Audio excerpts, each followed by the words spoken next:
Mama Ugomma got back to the palace and continued to do as Abam has instructed her. She cooked for the queen as usual and always add the portion that Abam gave her into the food. She makes sure that she's the one that gives the queen the food and that the queen finishes the food. She continued to do this for weeks, and soon the queen became very sick. Very sick to the point that Ulomma's herbs could no longer heal her or even work for the sickness. And so the king became very worried, and then he summoned the whole village, including his kingsmen, and he said to them, "My wife is now very, very sick. Sick to the point that Ulomma's herbs could no longer cure her. Just when I thought I had found the lasting solution to her illness, and now this. She is now very sick. So whoever has any solution should please bring it, because at this point I am very devastated. I don't know what else to do. I have done everything I know I can do, but it's not working." So later on that day, Ulomma went to see the king and decided to talk to him. "My king," Ulomma said, "I have a solution that I think might help, but I will need your permission."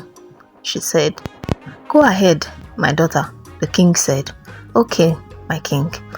There is this flower my mother told me about when I was very young.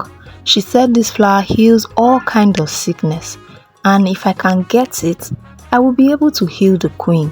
My king, please, this flower lies in the middle of the evil forest. I know it sounds strange, but I can go and get it for the queen's sake." "Ha! Ulomma, please, you are the only daughter of your father, and I cannot afford you going into the evil forest. I can do this, my king. I promise you, for the queen's sake, please." And so Ulomma persisted, and the king allowed her go. With his permission, Ulomma set out for the evil forest. Without knowing what lies in front of her, Ulomma left for the evil forest in hopes that she will find solution to the queen's illness. Weeks passed, the king became worried and called upon Ulomma's father to have a meeting with him. And so the king said, "At this point, I think I have failed my people. I am so sorry for letting your daughter go all by herself to the evil forest. I don't know what came over me. I think it's because I just want my wife to be, and I let that little girl go to the evil forest all by herself."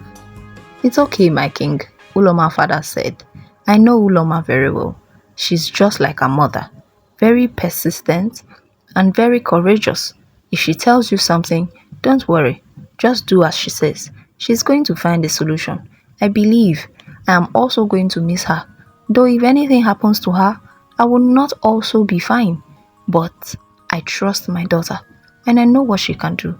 I just pray the gods keep her safe in the evil forest. That is all we should just be bothered about. Let her find the solution and come back to us in peace. Please, my king." "I think I would do what I should have done before," the king said.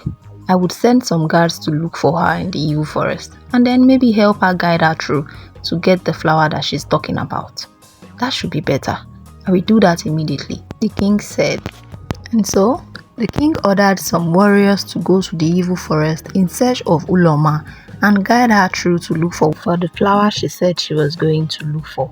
And so the warriors of the village left to the evil forest in search of Ulomma. But weeks passed, no word from the warriors or from Ulomma, and the king became so worried. What have I done? What can I do now? How can I even rule these people so that they can even trust me again? What have I done?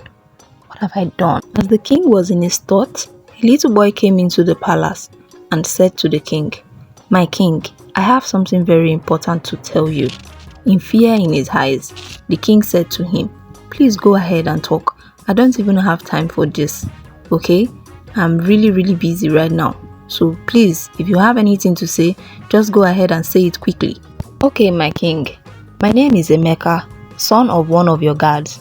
Some time ago, my mother sent me on an errand to the palace to give my father, and on my way to meet my father in the palace, I saw the chief cook, Mama Ugomma, putting something in the queen's food, and she later took it to the queen, and she fed her with it. I don't know what it is, but I feel it's because of the queen's sickness that is not even going. or even getting any solution. My king, I'm just worried. Young man, the king said, you mean you saw this kind of thing and you did not even bother to tell the king? What? Go on now and call the chief cook for me. What nonsense is this? And so Emeka left. Back in the evil forest, Ulomma struggled to find her way. She does not even know where she is going to, but she just had hope and she kept going.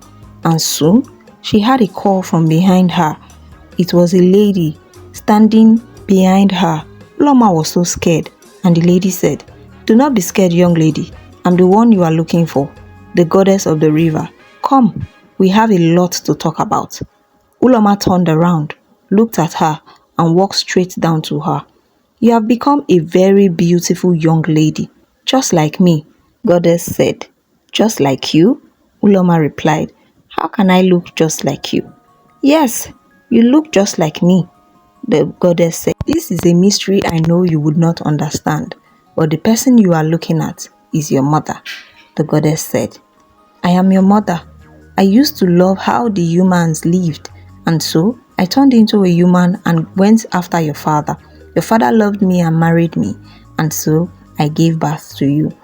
But the time came that my people needed me back in my kingdom, so I had to return. So I died, and then I came back to my kingdom. But this you are hearing right now is the whole story. I am your mother. I have always healed the whole village with my powers and with the blessings that I brought from the water.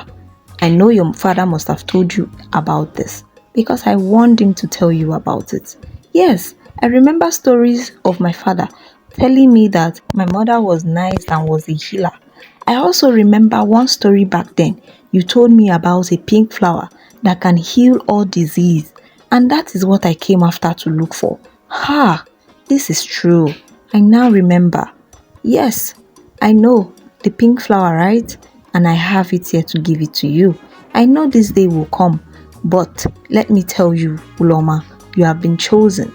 Do what I could not complete, and you should make sure to do it diligently and do not collect money from people. Do it for free because this is a gift given to you by the gods. Also, a man betrayed you. He wants to marry you for his own gains and went about it the wrong way, and that is why you are here today. But when you get to the palace, you will be the judge of that, because the powers will be given to you by the gods. When you get to the village, whatever judgment you decide to give him, the gods will honor it. Take the flower. Go and heal the queen, the goddess said. Back in the village, the chief cook came just as the king called her. What am I hearing, Mama Ugomma? That you are putting poison in my wife's food, the queen, and that is the cause of her sickness that has no cure? Mama Ugomma, what have I done to you to deserve all this? My king, I'm so sorry, Mama Ugomma said. Abam caused it. He told me to put it in her food, that it was going to help her get better the first time she was not feeling fine, but that he does not want anybody to know because he does not want to take the praises. I didn't know it was going to make her more sick and even get to the point of almost killing her. Please, my king. Abam, the king said, go and get him for me. And so the palace guard went to Abam's house and brought Abam forcefully to the king. When he got to the palace, the king said, Abam, what's this nonsense I'm hearing? You poisoned my wife? And you are here in this village saying nothing about it? You want my wife to die? Oh, my king, I'm so sorry.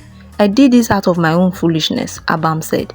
I wanted to marry Ulomma, but I don't know how to go about it. I have pleaded with her to marry me, but she has refused. I just wanted more to myself and my family. Please forgive me, my king. What nonsense! Lock him up, the king said. And Abam was locked up in the palace prison. Days later, Ulomma got back to the palace. She was looking so tired and very exhausted, and so she went straight to the king. My king, I have back with the flower for the queen that I promised you. I've had a lot of things during this period on my journey, and I've also discovered myself. Thank you so much, my king, for allowing me go on this journey. And so the king said, I am sorry, Ulomma. Now I know what's going on in the palace. Abam, a man in this village, betrayed you, and so I requested that they lock him up until you are back, and maybe you have your final judgment on him. So the king requested they bring Abam. When Ulomma saw Abam, she screamed and shouted at him, "Abam, how dare you do this to me? In fact, I curse you today. You will forever be blind, and nothing would work for you." Immediately Ulomma said that, Abam screamed, my eyes, oh, I can't see, my eyes," and Abam immediately became blind. Seeing this, the king had to console Ulomma. "Ulomma," the king said, "please, it's okay. I know you've been through a lot this period, and I promise to make it up to you. It's okay. Please calm down. It's enough. Don't curse him. I'm sure he has realized his mistake and he has learned from it." And so, Ulomma was taken to the queen's room to see how sick she was, and then she made the pink potion and gave it to the queen. Days later, the queen became very, very healthy, and so a big party was thrown in the village to celebrate the queen's comeback and also to coronate Ulomma as the new healer and seer of the village.